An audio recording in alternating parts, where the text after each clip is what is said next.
Hello বন্ধুরা, তো দেখতেই পাচ্ছ আজকে তাতান বাবুর জন্মদিন। আর ও সেই জন্মদিনে দেখো তাতানকে আমি নিয়েছি কোলে, আর ও দেখো কিরকম গলার হারটা নিয়ে খেলে যাচ্ছে।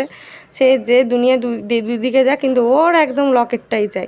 আর এদিকে আমাদের কুহুরানি তো থাকবে না, আর এখন এই দেখো কেক খাইয়ে মুখে টুকে মেখে কী অবস্থা।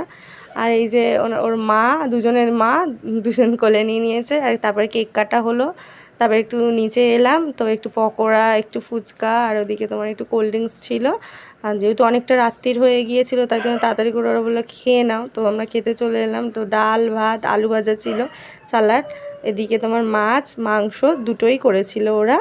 তারপরে তোমার ওখানে দিয়ে গেল চাটনি, তারপরে চাটনির পরেই চলে এলো পাঁপড়, তারপরে পাঁপড়ের পরে এসে গেল রসগোল্লা, তারপরে দিয়ে দিল আমাদের প্রিয় মিষ্টি দই। তো দই খাওয়ার পরে আর অনেকটা রাত্রি হয়ে গেছিলো, আর বেশিক্ষণ ছিলাম না।